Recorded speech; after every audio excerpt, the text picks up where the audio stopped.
এরপরে প্রশ্ন হলো, যে বাড়ি স্ত্রীদের কথা মতো চলে সে বাড়ির সম্বন্ধে জানতে চাই।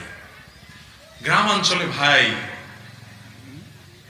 অনেক ঘরে ঘরে এই প্রশ্ন, যে মহিলার কথা বলে সংসার চলে, এই সংসারে কোনো কল্যাণ হবে না। আপনারা শুনছেন এসব কথা? যে কোনো পুরুষ মহিলার কথা শুনে তো দেখা যায় আশেপাশে সব লোক ফিসফিস করে, ফিসফিস বলে যে ওর অভ্যাস খারাপ বউর কথা শুনে। তো বউর কথা শোনা কি ভালো না খারাপ? আপনারা কি বলেন? বউর কথা শোনা কি ভালো না খারাপ? অর্ধেক অর্ধেক হয়ে গেছে। যারা মনে করেন বউর কথা শোনা খারাপ তারা হাত তোলেন। এবার ভয় পেয়েছে সব, প্রজেক্টর আছে, বউরা দেখে ফেলবে, মহিলারা আছে প্যান্ডেলে, ভালো সব বউ ভক্ত স্বামী মাশাআল্লাহ। ভাইরা আমার, বউ যদি ভালো কথা বলে সেটা শোনা ভালো, খারাপ কথা শুনলে সেটা শোনা কি খারাপ। অনেক আছে যে স্বামী বউর কথা শুনলে তারে আর সমাজের লোক দেখতে পারে না, বাপ মা দেখতে পারে না, ভাই বোন দেখতে পারে না, আশপাশে কেউ দেখতে পারে না, মানে ওর অভ্যাস খারাপ শুধু বউর কথা শুনলে। সমস্যা কি বউর কথা শুনলে? বউ যদি ভালো কথা বলে সেটা শুনলে কোনো অসুবিধা। হ্যাঁ, বউ যদি কুবুদ্ধি দেয় সেটা শোনা যাবে। অনেক পুরুষ আছে, বউ যদি বলে ডাইনে যাও সে যাবে বামে, বউ যদি বলে দাঁড়াও সে বলে না তুই দাঁড়াতে বলছিস কেন, তাহলে আমি বসেই যাবো। এরকম কিছু রোগ আছে না? আবার কিছু পুরুষ আছে বউয়ের কথা এত উঠবস করে যে বউ যা বলবে তা, এখন আস্ত রাত বউ যদি বলে দিন বলবো হ দিন। এরকম কিছু অতিরিক্ত বউভক্ত লোক আছে না নাই? এগুলো মেরুদণ্ডহীন। বউ কেন? পৃথিবীর সব মানুষের বেলা একই কথা প্রযোজ্য। ভালো কথা বললে শুনতে অসুবিধা নাই, খারাপ কথা বউ কেন বাপ মা বললেও শোনা যাবে। বউ যদি আপনারে বলে তোমার ভাইটাকে এত টাকা পয়সা দাও কেন, এত সেবা যত্ন কেন করো, তোমার ছেলে মেয়ে কি করবে, সে কিচ্ছু করবে না, নিজের সরকার তেল দাও, বউ যদি এটা ফুসলায়, শুনবেন না শুনবেন না? শুনবেন না শুনবেন না? শুনবেন না? সব চালাক মানুষ মাশাআল্লাহ। শুনবেন না। কেন শুনবেন না? কারণ নবীজি সাল্লাল্লাহু আলাইহি ওয়াসাল্লাম বলেছেন, মান সাল্লাহু আন ইউবসাতা লাহু ফি রিজকিহি আও ইউনসা লাহু ফি আথরিহি ফালইয়াসিল রাহিমা। যে ব্যক্তি চায় আল্লাহ তাআলা তার রিজিক বাড়ায় দেয়, তার হায়াত বাড়ায় দেয়, তার জীবনে বরকত দিয়ে দেয়, এটা যে চায় সেই জন্য রক্ত সম্পর্কীয় মানুষগুলোর সাথে সম্পর্ক বাড়ায়। তাহলে পুরুষ হোক আর মহিলা হোক, যে তার বাবার সাথে, মায়ের সাথে, ভাইয়ের সাথে, বোনের সাথে, ভাতিজার সাথে, রক্ত সম্পর্কীয় আত্মীয় যারা কাছের ব্লাডের সম্পর্ক যাদের সাথে আছে, এদের সাথে যার যত সম্পর্ক হয়, হাসি খুশি থাকে, সম্পর্ক থাকে, মিল মহব্বত থাকে, যোগাযোগ থাকে, উপকার করে, পাশে দাঁড়ানোর চেষ্টা করে, কিছু না পারলেও হাসি মুখে তার পাশে থাকে, এই লোকগুলোর জীবনে, তার হায়াতে, তার রুজিতে, সবকিছুতে আল্লাহ তাআলা বরকত নাযিল করে। তাহলে বউ যদি বলে যে না বোনের বাড়িতে এত যাওয়া যাবে না, ভাইকে এত কিছু দেওয়া যাবে না, এত মা মা করা যাবে না, বাপের কথা এত উদ্বস করা যাবে না, তাহলে বউয়ের ওই কথা শোনা যাবে।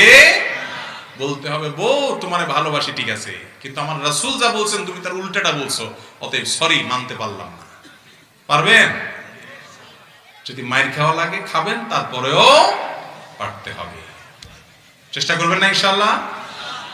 আর আমাদের বোনরা এখানে প্যান্ডেলে অনেক মহিলা আছেন, আমি তাদেরকে বলতেছি আপনারাও শুনেন। আপনার স্বামী যদি আপনার দেবরের সাথে, আপনার শালিক, আপনার ননদের সাথে, আপনার শ্বশুর শাশুড়ির সাথে সম্পর্ক ভালো হয়, লাভ আপনার। কেমনে লাভ আপনার? স্বামীর জীবনে বরকত হলে লাভ বউর না? স্বামীর রুজিতে বরকত হলে লাভ বউয়ের না? তো যারা ব্যাককল বউ, এরা স্বামীকে ভাই বোন থেকে, মা বাপ থেকে দূরে সরায়, ঠিক না বেঠিক? তো বউদের সেই কথা শোনা যাবে। কিন্তু বউ যদি বলে যে ওই লোকটার সাথে চলিও না, লোকটা খারাপ মানুষ, ওই জায়গায় যাইও না, ওই জায়গাটা ভালো জায়গা না, যদি সত্যি সেটা খারাপ হয়, তাহলে বউয়ের সেই কথা অবশ্যই মানতে হবে। ভাইরা আমার, অতএব মহিলার কথা শুনলেই খারাপ, আবার না শুনলেই ভালো এমন কোনো কথা, বিশেষ করে গ্রাম বাংলায় একটা কথা প্রচলিত আছে, বউর কথা শুনলে বলে যে এই ছেলেটা খুব খারাপ, শুধু বউর কথা শুনে, মেয়ে লোকের কথা শুনে। তো মেয়ে লোকের কথা শোনার ভিতরে কোনো ক্ষতি নাই, যদি কথাটা কি হয়, ভালো হয়। অনেকে আজান দেওয়ার আগে কোরআন তেলাওয়াত, গজল এসব করে থাকে, এটা কি সঠিক? আজান একটা ইবাদত। আজান একটা কি ইবাদত? একটু আগে আলোচনায় বললাম, সেইভাবে করতে হবে যেভাবে মুহাম্মদ সাল্লাল্লাহু আলাইহি ওয়াসাল্লাম করেছে। অতএব তার আজানের আগে কোনো গজল তেলাওয়াত এরকম আলাদা কিছু ছিল।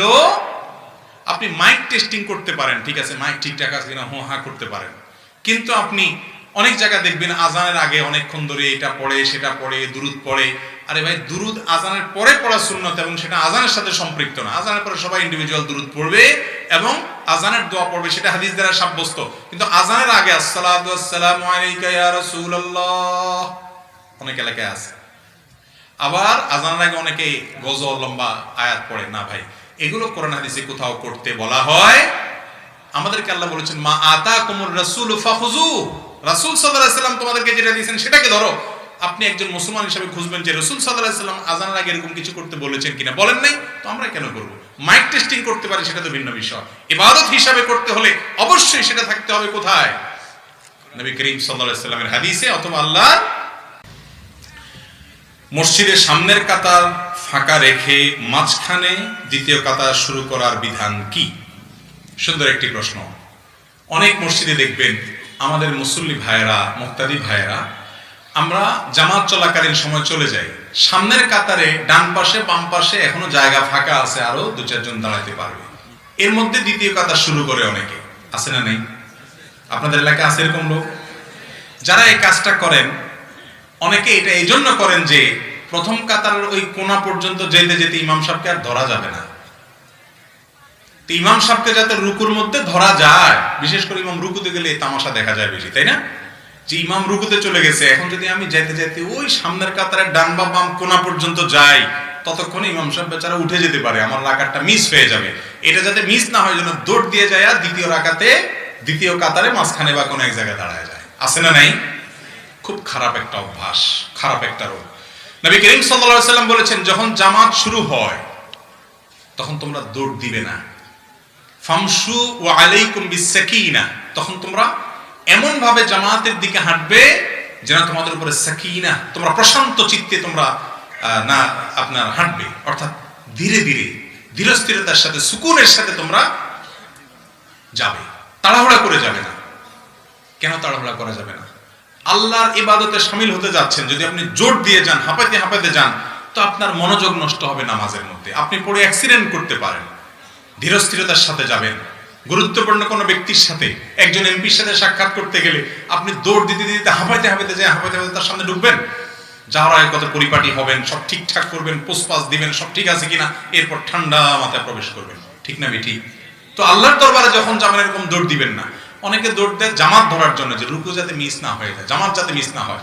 এই জন্য নবীজি বলেছেন ফামা আদরাকতুম ফাসাল্লু ওয়া মা ফাতাকুম ফাতিম্মু, আস্তে আস্তে হাঁটলে যদি ইমাম সাহেব উঠে যায়, রুকু থেকে উঠে যাক, একটা রাকাত মিস হয়ে যায়, যাক, যতটুকু পাও ততটুকু পড়বা। ওই রাকাত ধরার জন্য এত জোরে দৌড় দিবা না। রাকাত ধরার যদি এত ভালো আগ্রহী থাকে তাহলে আগে আসে নাই কেন? কথা কি বুঝাতে পারছি? তো যারা পরে এসে কাতারের মাঝখানে দাঁড়ায় যান, সামনে ডানে বামে ফাঁকা রাখেন, তাদের নামাজের মধ্যে ত্রুটি থেকে যায়। নামাজ হয়ে যাবে, ফরজ আদায় হয়ে যাবে, কিন্তু ত্রুটি থেকে যায়। কারণ নবী করিম সাল্লাল্লাহু আলাইহি সাল্লাম স্পষ্টভাবে বলেছেন আতিমুস সাফাল আউয়াল সুম্মা আল্লাযী ইয়ালি, তোমরা প্রথমে সামনের সফ পূরণ করবে, ওইটা পূর্ণ হয়ে গেলে তারপরে দ্বিতীয়টা পূরণ করবে। এবং তিনি বলেছেন লা তাদাউল ফুরজাত বা লা তাদারুল ফুরজাত লিশ-শাইতান, কাতারের মধ্যে শয়তানের জন্য জায়গা রাখবা না, ওটা ফিল আপ করবে, তারপরে সামনে পরবর্তীতে পিছনের দিকে আসবে। এই জন্য ভাইরা আমার, কখনো এই কাজ করা যাবে না।